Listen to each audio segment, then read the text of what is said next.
Me llamo Boris Cyrulnik. Soy neurólogo y psiquiatra. Soy docente en la Universidad de Tolón, especialista en la teoría del apego. ¿Cómo aprende un niño a amar? Es decir, ¿cómo aprende a socializarse? Es la teoría más aceptada actualmente en las facultades de psicología y psiquiatría. He escrito 18 libros para el público general y 18 libros profesionales. Mi último libro se titula Psicoterapia de Dios y reflexiona sobre la necesidad de creer, los beneficios de la creencia y también sus maleficios.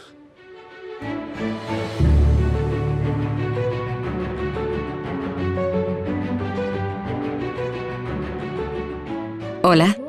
Hola. Señor Cyrulnik. Me llamo Violeta. Hola, Violeta. Yo soy psicóloga. Y estoy muy contenta de que esté hoy con nosotros para compartir un poco de lo que sabe. Para empezar, nos gustaría hablar del término resiliencia, por el cual es usted una persona de referencia a nivel mundial. Da la impresión de que, últimamente, el término resiliencia está de moda. Mucha gente habla de él. ¿Podría explicarnos un poco en qué consiste la resiliencia? La definición de la resiliencia no puede ser más sencilla. Es iniciar un nuevo desarrollo después de un trauma. No puede haber una definición más simple. Lo complicado es descubrir qué condiciones la permiten, es decir, la segurización, la recuperación, las relaciones y la cultura. Hay que unir todo esto para responder a esa pregunta. ¿Cuáles son las características de una persona resiliente? Depende de la manera en que se construye la personalidad. Si alguien desde el nacimiento, e incluso antes, ha recibido improntas biológicas que lo fortalezcan, se desarrollará. Y si le ocurre una desgracia, sabrá enfrentarse mejor a ella. Ahí hablaríamos de resistencia. Si alguien está traumatizado y después de la desgracia es capaz de iniciar un nuevo desarrollo, entonces hablamos de resiliencia. Es decir, depende un poco de la persona y mucho de su entorno antes del trauma y de su entorno después del trauma. ¿Cómo podemos ayudar a un niño para que sea más resiliente, tanto en casa como en el colegio? Para que el niño pueda adquirir los factores que le permitirán ser resiliente, de entrada hay que transmitirle seguridad. Primero hay que darle seguridad a su madre. Estadísticamente son las mujeres quienes se encargan de los niños. Por eso tiene que sentirse segura y ella, involuntariamente, transmite esa seguridad, que es lo que da seguridad al niño. También hace falta un entorno seguro, estructurado por la madre y por alguien más, que puede ser el padre, la abuela, la guardería, el hogar familiar.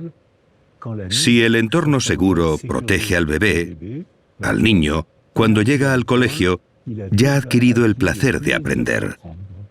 Y el colegio será para él una aventura, un estrés, un pequeño miedo que será capaz de superar. Volverá por la tarde a su casa y estará orgulloso de sí mismo. Le contará a su mamá lo valiente que ha sido y lo que ha acontecido en el cole. Si ha estado vulnerabilizado porque su madre ha sufrido agresiones, porque ha sido abandonada, porque ha estado enferma, porque la vida puede ser muy difícil. Pero los dos grandes factores que vulnerabilizan al bebé son la violencia conyugal y la precariedad social. Es decir, que si alrededor del niño hay violencia conyugal, quien sufre es el bebé, aunque nadie lo toque. Si los padres viven en la precariedad social, algo que cada vez es más frecuente, Son padres que no están disponibles, no tienen ganas de jugar con el niño, están tristes y el entorno que envuelve al niño no le aporta seguridad. Y por eso vemos grupos de niños que no se sienten seguros, que llegan al colegio y le tienen miedo, no les gusta nada. Estos niños lo tienen difícil para ser buenos estudiantes. No es porque tengan un cerebro peor, sino porque no han sentido seguridad desde que empezó a construirse su personalidad. Hemos hablado varias veces sobre segurizar a los niños. ¿Podría explicarnos a qué se refiere cuando habla de segurizar a los niños? La definición de segurización es crear un apego familiar. Y el apego, el amor, es algo flamante, es fiebre, es ardor, está separado de la realidad. Mientras que el apego, por el contrario, se teje en el día a día, con la forma de hablar, compartir el desayuno, la forma de sonreír, la forma de enfadarse también. Está en la vida cotidiana, pero se va tejiendo en el día a día, por lo que apego no es amor. Pero el apego, una vez creado, se convierte en un vínculo muy fuerte, y los niños se sienten seguros por ese fuerte vínculo, porque es un sentimiento de familiaridad. Sé cómo hablarle a mi madre, sé cómo hablarle a mi padre, sé que cuando mi padre hace esto, no me debo fiar, sé que este gesto lo conozco, estoy tranquilo, estoy en casa, no tengo miedo, sé los comportamientos, sé lo que hay que hacer. Yo, niño, he aprendido a hacer esto. Estoy tranquilo, no angustiado. Aunque haya una adversidad, que siempre las hay en el día a día, sabré cómo gestionarla, no me angustia. Lo que crea esa seguridad en un niño es ese vínculo que se va tejiendo a diario, palabra a palabra, desayuno a desayuno. Las cosas cotidianas crean un vínculo que da seguridad al niño. Hay muchos hogares en que el padre trabaja, la madre trabaja, tienen poco tiempo, todo va muy deprisa, los niños tienen muchas obligaciones, actividades extraescolares. ¿Podría darnos algún consejo para estas familias? Para que sus hijos y su entorno se sientan más seguros. Para que en estas familias haya seguridad, hay una palabra mágica: ralentizar. Y que aprendan a cantar o a hacer deporte con sus hijos. Actualmente los occidentales vivimos en la cultura del sprint y nos sale carísimo. Los bebés estadounidenses tienen cada vez más ansiedad. Los bebés, porque Estados Unidos vive en la cultura del sprint que ha llegado a Europa, menos al norte de Europa. Allí, al contrario, aprenden a montar en bici, aprenden teatro, aprenden a usar la palabra, aprenden la lentitud, aprenden a cocinar. Yo lo he visto en Helsinki. En el colegio hay clases de cocina donde niños y niñas preparan platos e invitan a la clase de al lado.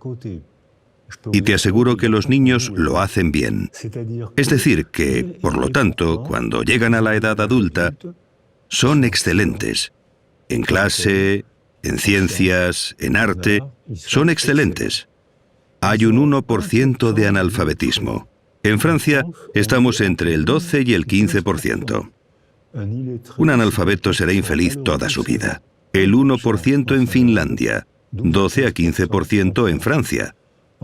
En los países del norte de Europa había muchos suicidios, probablemente debido a la falta de sol, pero han reducido en 10 años la tasa de suicidio en un 40%, cambiando la cultura.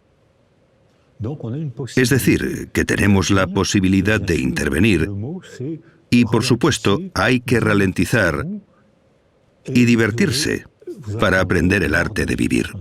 ¿Tienen los profesores en el colegio la posibilidad de ayudar a los niños ante situaciones así? Los países del norte de Europa responden a su pregunta. Es decir, Noruega, Finlandia, Suecia responden a esta pregunta.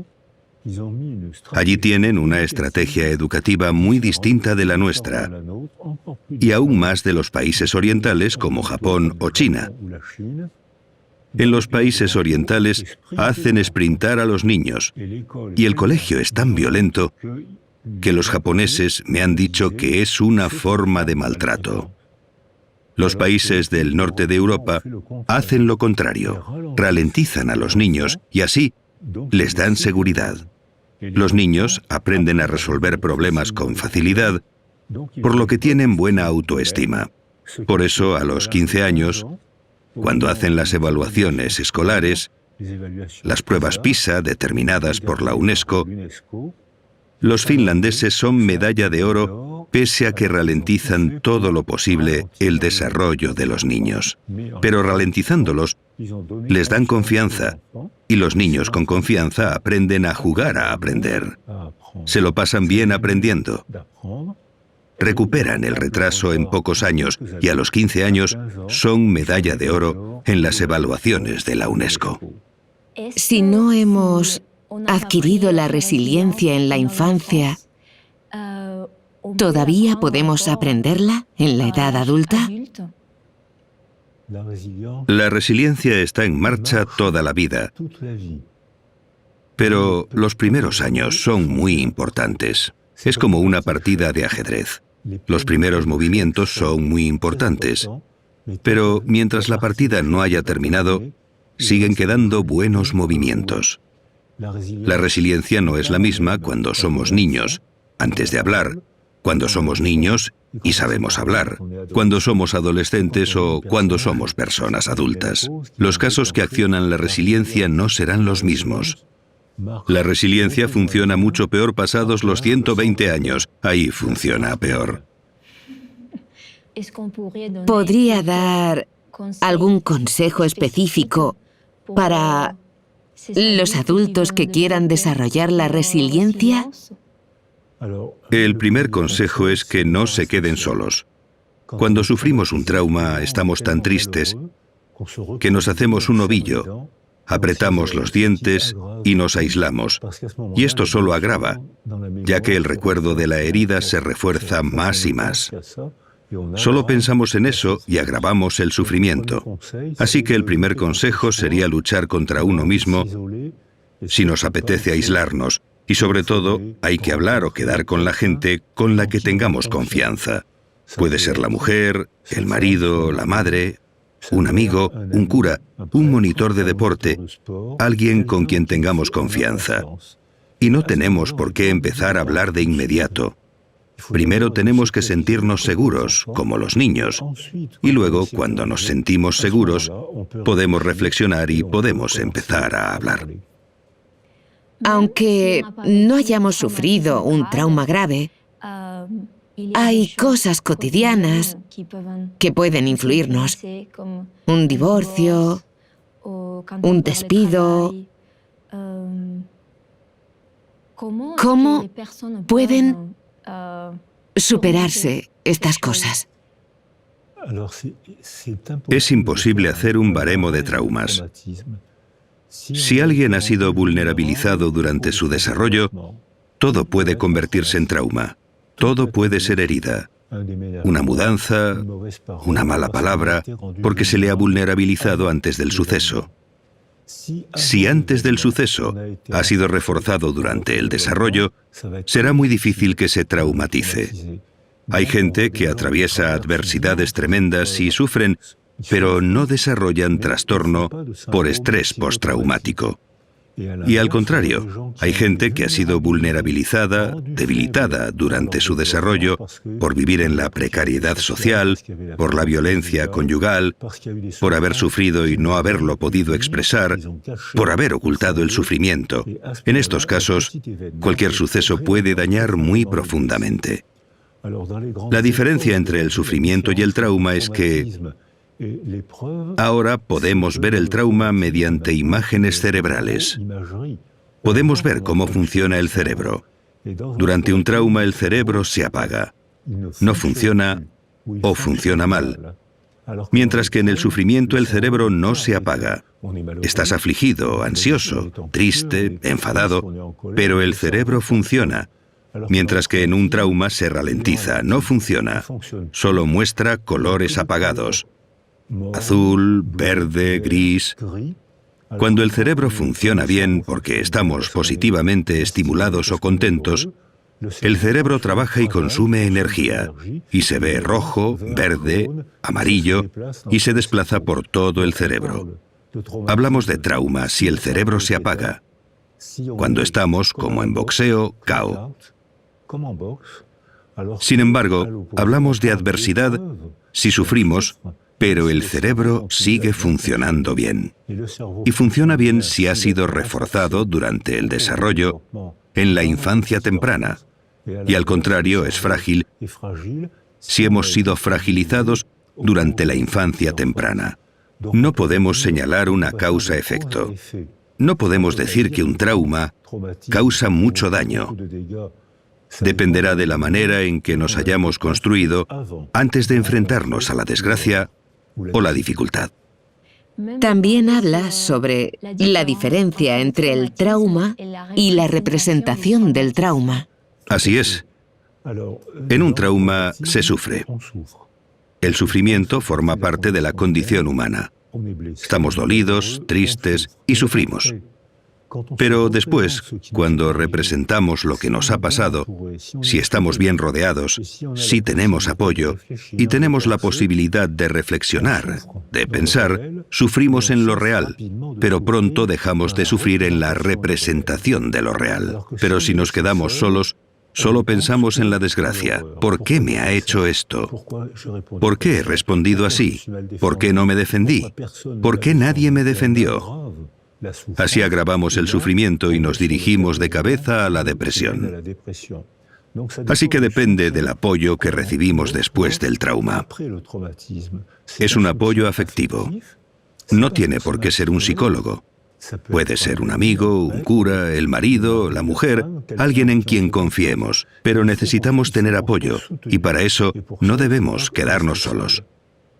Hemos hablado de resiliencia. Su historia personal es una inspiración para nosotros, porque a pesar de una situación difícil, lo ha superado todo.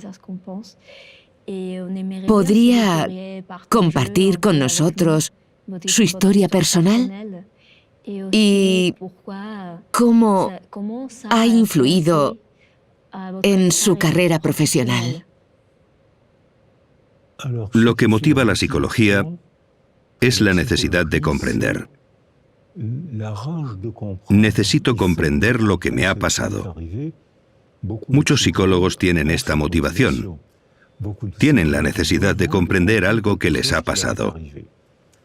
Es una buena motivación, pero hay que trabajar, hay que leer, conocer, reflexionar. Es apasionante. Es agotador, pero es apasionante. Nací antes de la Segunda Guerra Mundial. Mis padres eran judíos ucranianos y polacos. Mi padre se alistó en el ejército francés para luchar contra los nazis. Resultó herido y fue arrestado en la cama del hospital por la policía del país por el que luchaba y desapareció en Auschwitz. Mi madre y gran parte de mi familia también desaparecieron en Auschwitz. Yo fui detenido por la Gestapo, la policía francesa asociada al ejército alemán, cuando tenía 6 años y medio. Conseguí escaparme de unas condiciones surrealistas. Una vez liberado, cuando contaba lo que había vivido durante la guerra, la gente se partía de risa. Lo has oído bien, la gente se reía porque les parecía increíble. Y es que lo era. ¿Se partían de risa? Sí. La gente creía que me inventaba las historias. Creían que eran cosas que me había inventado. Luego, en 1982 u 83, escribí mi primer libro. Me invitaron a la televisión francesa en Burdeos, donde me habían arrestado, y alguien llamó por teléfono a un periodista y dijo: ¿ese no es el pequeño Boris al que ayudé a escapar?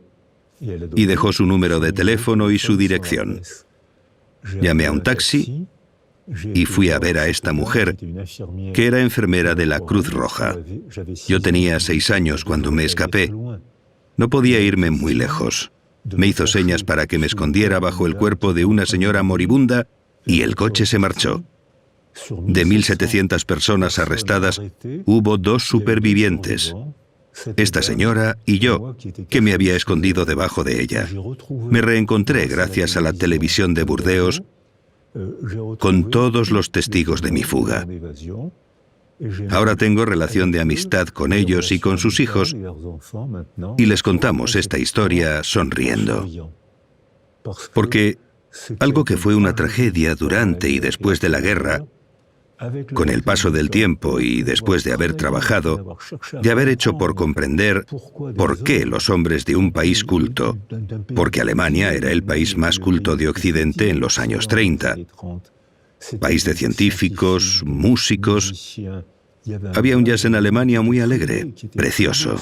Era el país más culto de Occidente, y fue en ese bonito país, en esa bella cultura germánica, donde sucedió una de las mayores tragedias de la historia humana, la Segunda Guerra Mundial y el nazismo. Pero ahora podemos hablar de ellos sonriendo. Podemos intentar comprender. Con los hijos de esta señora y con los nietos de esta señora, bajo la cual me escondí porque estaba moribunda, hablamos de esto sonriendo. Tras haber escuchado su historia, me pregunto, para que un niño sea más resiliente, ¿los factores proceden del nacimiento? O sea, ¿son genéticos o tienen que ver con el entorno? El factor genético juega un papel muy pequeño. El sexo está determinado genéticamente. El color de los ojos, el color del pelo. Hay 7.000 enfermedades genéticas. Todo esto no dice prácticamente nada de la condición humana. No he hablado del desarrollo del bebé en el interior de la madre las últimas semanas de embarazo. Ahora sabemos que hay una comunicación intensa entre la madre y el bebé. No he hablado del entorno seguro, no he hablado del colegio, no he hablado de la cultura. El factor genético existe, pero no dice casi nada de la condición humana. Así que sí, la genética afecta, pero muy poco. Todo lo demás es afectivo y cultural. ¿Vivir un trauma o vivir una situación de aislamiento afectivo, de carencia, puede afectar al desarrollo neurológico de un niño? Esta cuestión es importante. Sabemos desde la Segunda Guerra Mundial que los niños, los ingleses que estuvieron bajo el bombardeo del ejército nazi, quedaron muy traumatizados. Vieron morir a sus padres y ellos quedaron enterrados entre los escombros. Fueron acogidos por Anna Freud, la hija de Sigmund Freud. Estaban acogidos en Hampstead, un barrio de Londres. Todos estos niños tenían un retraso en el desarrollo y no se sabía explicar. Ahora sí que sabemos, gracias a la psicología y la neuroimagen. Se pueden hacer pruebas de desarrollo y ver que esos niños tienen un retraso. No hablan, dejan de hablar o hablan más tarde. La emoción les impide hablar. Y en un análisis cuantitativo se ve que estos niños no segregan hormonas del crecimiento ni hormonas sexuales, lo cual explica por qué las carencias afectivas tienen esa dimensión. Ahora con las imágenes cerebrales vemos que cuando el niño está afectivamente aislado, presenta una atrofia de los lóbulos prefrontales y de los circuitos de la memoria y las emociones. Y por contra presentan una hipertrofia de una serie de neuronas que tratan las emociones insoportables. Esto hace que los niños que han estado aislados o privados de afecto en la edad temprana, más adelante y durante toda la vida, si los dejan solos, interpretan toda información como una agresión. Tienen miedo de todo. Se sienten agredidos por todo. No hay que mirar en el contexto, sino en la infancia temprana, cuando fueron privados de afecto. Se tienen que tomar decisiones políticas. Las mujeres embarazadas tienen que estar tranquilas. Hay que permitir que organicen un entorno seguro desde el primer mes, con la madre, claro, y con el padre o con la abuelita. Y hay que cambiar la estructura educativa para dar seguridad a los niños en lugar de fustigarlos para obtener buenos resultados escolares. A partir de entonces, habrá cada vez más niños resilientes. No se acabarán las adversidades de la vida, pero podrán afrontarlas mejor y no serán prisioneros de la desgracia. Sabemos que entre las personas que han vivido situaciones de vida difíciles, hay muchos pintores, cineastas, escritores. ¿Tiene el cerebro alguna manera de superar o de defenderse cuando vivimos situaciones difíciles?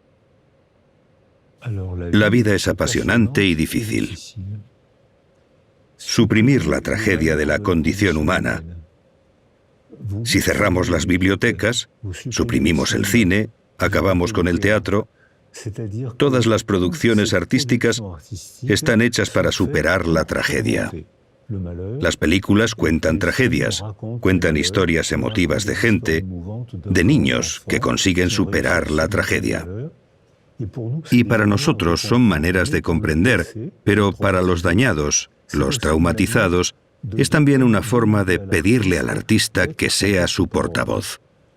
Si me ha pasado algo que no tengo fuerza o valor para contar, porque si cuento lo que me ha pasado, para mí será duro y para ti difícil de escuchar, y vas a querer que me calle. Eso es lo que pasó después de la guerra, la negación cultural francesa, y en España puede que también hubiera, igual que en Alemania, y en todos los países que han vivido tragedias en la historia. La negación es protectora porque nos permite evitar afrontar el problema. Pero esta negación que protege obstaculiza la resiliencia porque no afrontamos el problema. Sin embargo, cuando damos la palabra a los artistas, a los poetas, los cantantes, escritores, cineastas, ahí las emociones están controladas, porque podemos hacer del actor. El actor se convierte en nuestro portavoz y él dirá lo que yo no tengo fuerza para decir. El desvío, el alejamiento de la emoción, el control de la emoción, la representación de la tragedia de manera soportable, ya sea con una película, una novela. Así los demás pueden intentar entender sin angustiarse ni sentirse incómodos por la tragedia. Si yo te cuento la tragedia que me ha ocurrido, vas a querer que me calle porque te incomodará. Y me dirás, bueno, ya pasó. Pero no, no ha pasado. Está grabado en mi memoria. Puedo callarme. Si me pides que me calle, yo me callo. Pero no ha pasado. Al revés, si me callo, le daré vueltas y lo reforzaré. Si te digo, yo no tengo fuerzas para decirlo, pero ve al cine a ver tal película que cuenta una historia de una violación. Cuenta cómo consigue una mujer forcejear, defenderse, volver a la vida. Ve al cine a ver la historia de un exilio, para ver cómo se han adaptado a una nueva cultura, que no siempre fueron bien recibidos. Llorarás, te emocionarás y comprenderás. Y a partir de ahí, nos entenderemos mejor y podremos hablar gracias a los artistas. El arte juega un papel muy importante en el proceso de resiliencia. Además, todos los niños se benefician de esto, estén o no traumatizados. Se benefician de la función artística y debemos informarles, debemos entrenarles para convertirse en pequeños artistas. Porque como la madre está siempre ahí, el niño no necesita nada. Es ella quien lo recibe todo en lugar del niño. Pero cuando la madre se va a trabajar o a ocuparse de ella misma, hacer la compra, el niño está solo y tiene que aprender a soportar la marcha de su madre, haciendo dibujos y pensando, cuando vuelva mamá le daré este dibujo y se pondrá contenta, me dará un abrazo y será una fiesta afectiva. Después, si mamá se va, si mis amigos se van, lo contaré, escribiré un relato. Lo comprenderán. Es verdad que necesitamos una carencia para volvernos creativos. La carencia invita a la creatividad. En un niño totalmente aislado, su cerebro estará dañado y no podrá ser creativo. Pero un niño demasiado protegido tampoco invita a la creatividad. Entonces la madre, el padre, tienen que estar ahí para darle seguridad y de vez en cuando considerarse a sí mismos como personas para dejar un espacio vacío al niño, para que el niño dibuje, invente un cuento, una novelita, para esperar el retorno de la madre. Es la carencia lo que invita a la creatividad. Entonces, cuando habla de resiliencia, también habla de altruismo. ¿Existe una relación entre el altruismo y la resiliencia? Hemos leído que hay mecanismos de defensa psicológicos positivos. ¿Puede hablarnos un poco del altruismo y estos mecanismos? Cuando hemos vivido una tragedia, estamos a la defensiva. Necesitamos defendernos. Y cuando retomamos nuestra vida y sufrimos menos, muy a menudo a la gente le nace un deseo altruista.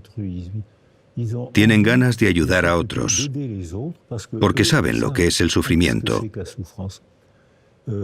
Muchos psicólogos se hacen altruistas porque han tenido un problema, un sufrimiento en la infancia que los lleva a... Les interesa el mundo de los otros.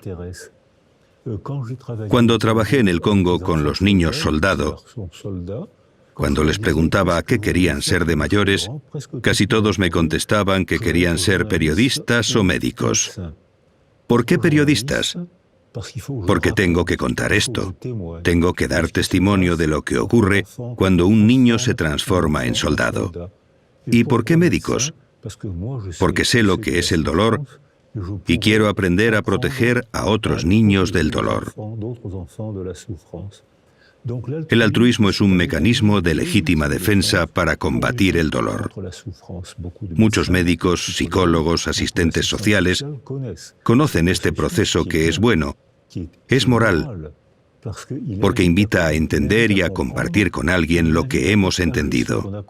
Pero, igual que las madres que deben estar ahí, pero no siempre, el terapeuta, el cura, deben estar ahí, pero no siempre. Es decir, que es necesario que el niño se vea invitado a la creatividad y que lo hagamos coautor de su desarrollo. Yo, adulto, te digo que te comprendo, pero tú, niño, puedes decir lo que piensas. Y así el niño traumatizado o el adulto herido contribuye a la reconstrucción resiliente. Pero hay que tener cuidado con este mecanismo. Hicimos una encuesta en Tolón, donde yo vivo, en la que contrastamos que el 50% de los enfermeros y el 50% de los psicólogos tienen depresión por agotamiento profesional. Porque cuando te centras demasiado en el otro, acabas por descuidarte tú. Por eso a mis estudiantes les digo, ¿queréis ser médicos y psicólogos? ¡Bravo! Pero, ¿qué más vais a hacer? ¿Cómo que qué más? Preguntan. Claro, si eres psicólogo, apúntate a un coro y aprende a cantar o a un equipo de fútbol. Haz algo más para preservarte tú, porque tú eres una persona también. No debes sacrificarte por otro. Ayudas a los demás porque es tu vocación, es tu formación, y está muy bien que ayudes a otros. Pero tú también eres una persona, y si te despersonalizas, caerás en depresión y no les serás útil a los demás. Cuando habla de altruismo, entiendo que habla también de empatía. ¿Hay diferencia entre el altruismo y la empatía? Efectivamente, la empatía es la capacidad de descentralizarse uno mismo para representar el mundo de otro. Los niños privados de afecto y los niños aislados sensorialmente, si no tienen a nadie, no pueden aprender empatía. Si solo se tienen a sí mismos, se balancean, se vuelven grises, se hieren, se dan cabezazos contra la pared, se mutilan en la adolescencia. Si no hay alteridad, uno mismo es su única alteridad. No hay altruismo porque no hay empatía, debido a la carencia afectiva precoz, muy precoz. Hay pedagogía de la empatía. Si creamos un entorno seguro para el niño, una vez se sienta seguro, aprenderá a descubrir al otro. Pero solo puede ocurrir si se siente seguro. Entonces se interesará por el otro e iniciará un proceso de altruismo. Como me contaban los niños soldado, como sé lo que es el dolor y sé lo que hay que hacer, voy a ser altruista. Es un camino sistémico. Es un sistema, no una causa que explica un efecto. Es todo un sistema que evoluciona y está constantemente sometido a las presiones del entorno. Así desarrollamos la empatía y aprendemos el placer de descubrir el mundo mental de los demás, otras religiones, otras culturas, y ver que son interesantes. Pero esto obliga a viajar, a leer, a conocer. Es apasionante y agotador. ¿Podría explicarnos, para los niños, en los colegios, en la sociedad actual, aunque no hayan vivido traumas graves, cómo podemos trabajar con ellos la empatía? Por parte de los profesores, el centro educativo, los padres. Eso es lo que nos pidió Macron, el presidente de Francia. Le enviamos no hace mucho un informe sobre jardines de infancia que fue muy bien recibido por el presidente, los medios, los periodistas y las familias. Hay que introducirlo en el colegio, en las guarderías incluso. Nosotros trabajamos con músicos, musicólogos y neurólogos asociados. Sabemos que un niño que toca un instrumento estimula el lóbulo temporal izquierdo. Gracias a la neuroimagen hemos visto imágenes y vídeos. La zona temporal izquierda es la que trabaja el lenguaje. Los niños que tocan un instrumento hablan mejor y hablan antes que aquellos que no tocan ningún instrumento musical. Y los que no saben tocar ningún instrumento, los metemos a cantar en un coro. Hemos constatado que los niños que hacen música socializan con más facilidad porque se sienten confiados con los demás. La confianza es el verdadero tranquilizante. Se sienten familiarizados con los demás, hablan con más facilidad, aprenden rituales de interacción. Por eso socializan más fácilmente, les gusta la escuela y tienen un buen rendimiento escolar, con la música y el deporte en el colegio. Al hacer deporte estimulamos el cerebro y funciona mejor. Mientras que ahora en Occidente, ¿qué padece todo el mundo? Enfermedades derivadas del sedentarismo, porque hemos descuidado nuestro cuerpo. También el dibujo, el teatro y el cine son excelentes para desarrollar la empatía. ¿Crees que la tuya es la única religión válida y que los demás son infieles por creer en otro Dios? Pues te pongo una película de 1 hora de un niño que cree en un Dios distinto del tuyo y verás que son seres humanos como tú, solo que creen, por su cultura, en otro Dios. Es entretenido, es interesante, a veces es irritante, pero es la condición humana. Por tanto, las obras de arte muy pronto, desde la guardería. Los cuentos se enseñan a los niños a expresarse.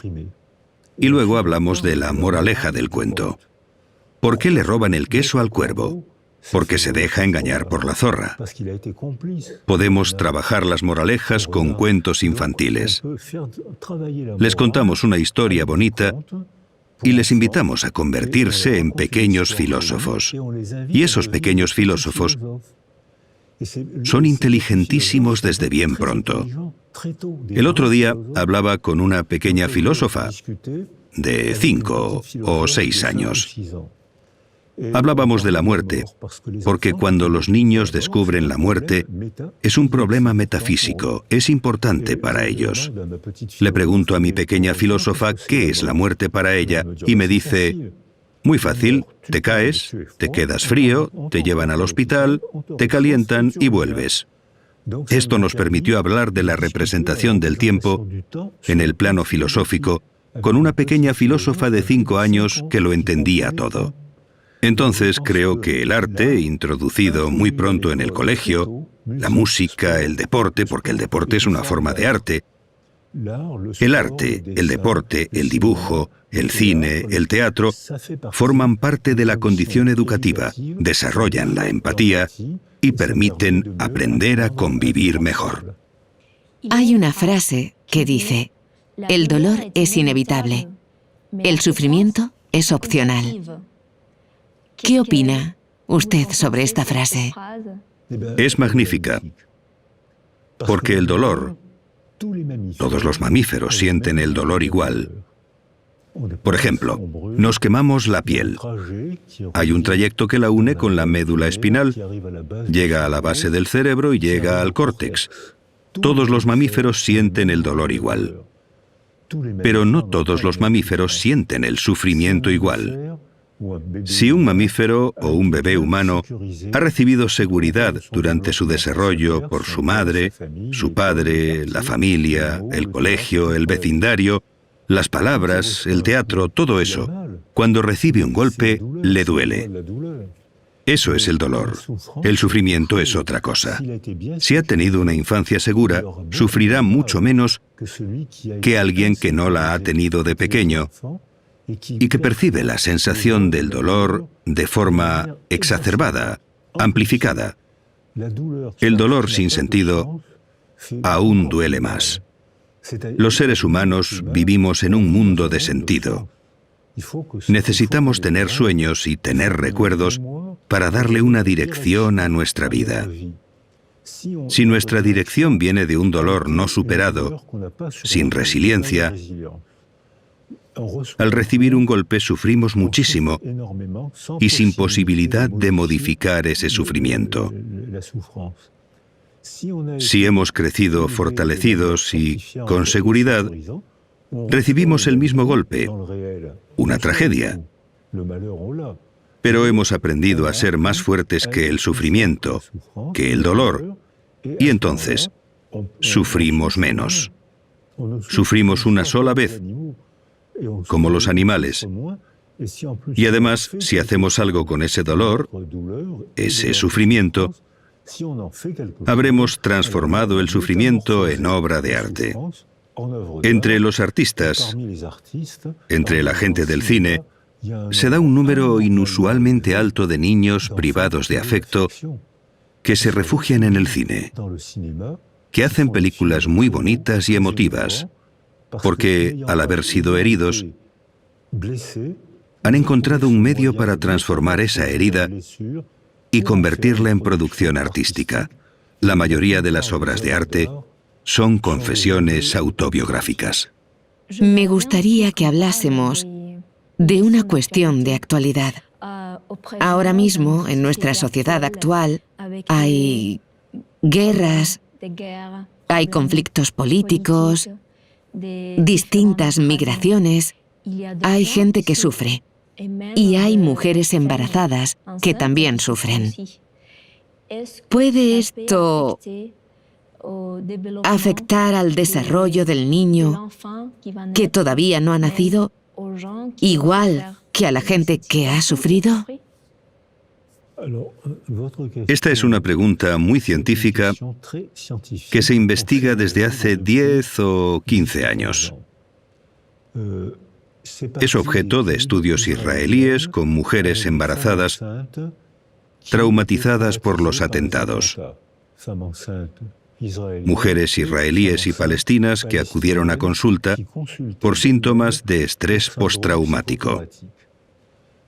Estas mujeres, 170 mujeres embarazadas, trajeron al mundo a 170 bebés y todos presentaban ya una alteración cerebral.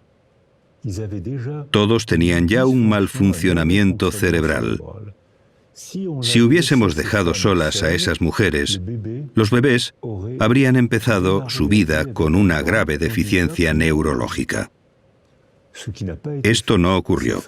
Las mujeres estuvieron arropadas, los bebés también, y esto activó un proceso de resiliencia más o menos sencillo. Algunas de las mujeres y de los bebés iniciaron rápidamente el proceso de resiliencia. Para otras fue más difícil y otras no pudieron. Este fue el primer trabajo que se llevó a cabo en Tel Aviv. Después llegaron los investigadores en biología y demostraron que cuando el estrés forma parte de la vida. Todos vivimos momentos de estrés. Cuando tienes exámenes, sufres estrés. Forma parte de la vida, pero superas ese estrés y te enorgulleces por ello. Forma parte de la vida y no debemos privar a los niños del estrés. Pero si el estrés es demasiado fuerte, intenso, prolongado, y si dejamos al niño solo, el exceso de cortisol y de catecolaminas, es decir, las sustancias del estrés, termina por dañar las células cerebrales y el cerebro queda alterado por haber dejado a la mujer y al niño solos. Es decir, hemos dejado que las sustancias del estrés se conviertan en tóxicas para el cerebro. Hoy sabemos que los extremos de los cromosomas reciben unos fragmentos llamados radicales metilo. Son fragmentos que obstruyen la expresión del cromosoma. Es decir, el cromosoma no cambia, pero las obstrucciones causadas por este exceso de sustancias tóxicas hacen como tapones que hemos fotografiado. Se ven manchas negras. Una cinta genética sana, con obstrucciones, no se expresa igual en absoluto. Por eso, no podemos señalar que el problema sea innato o de adquisición, porque la cinta de cromosoma no se ha modificado. No es una mutación, es la misma cinta. La expresión sí que cambia por completo según la estructura del medio. Se empezó a hacer en animales y se vio una misma cinta genética de rata. Si dejamos que la rata se desarrolle en un medio pacífico, se convertirá en una rata grande, gorda, mansa, con una larga esperanza de vida. Con el mismo tipo de rata, si la ponemos en un medio de estrés, de alerta, de agresión constante, se convierte en una rata pequeña, arisca y negativa, hiperkinética, es decir, muy ajetreada y con una esperanza de vida muy reducida. Es la misma cinta genética que experimentalmente hemos hecho que se exprese de manera totalmente diferente, morfológicamente, a nivel de comportamiento y de la esperanza de vida. Por lo que el problema de lo innato y lo adquirido es un sinsentido absoluto. Esto también quiere decir que nosotros, los seres humanos, los políticos, filósofos, padres, somos responsables porque ahora sabemos que podemos y debemos intervenir en el medio que nos afecta. No somos seres pasivos. Tenemos la posibilidad de intervenir en el medio. Actualmente, la acción de los seres humanos sobre el medio es de degradación. ¿Qué sugerencia podemos hacer a la sociedad para prever este problema? Tenemos que hacer como los países del norte de Europa. Ralentizar, desarrollar las actividades deportivas y artísticas para reforzar los vínculos que desarrollan la familiaridad. Y hay que hacer frente a las adversidades reales. Hay que trabajar, hay que estresarse por un examen. Esos son problemas reales, pero hay que estar preparado para afrontar esas adversidades. Si hemos sido abandonados, tenemos miedo de todo. Y si hemos estado demasiado protegidos, también lo tenemos, porque no tenemos confianza propia. Necesitamos inventar una cultura que sea como el mar, con su flujo y su reflujo, como el día y la noche, como los latidos del corazón, una cultura con ritmos. Los jóvenes ya empiezan a hacer esto. Cada vez se ve más gente joven que trabaja y que, de vez en cuando, respira. Puede que los jóvenes inventen probablemente una nueva cultura para combatir los efectos de la angustia provocados por la cultura tecnológica. La cultura tecnológica combatió el miedo de la Edad Media y el miedo que conocíamos hasta los 50. Eso ha sido gracias a la tecnología. Pero ha tenido como efecto secundario el desarrollo de la angustia. Puede que la cultura que van a inventar los jóvenes permita también controlar la angustia. Es muy interesante lo que ha compartido con nosotros. Le agradecemos mucho su presencia y esta entrevista. No, ha sido un placer. Gracias por invitarme.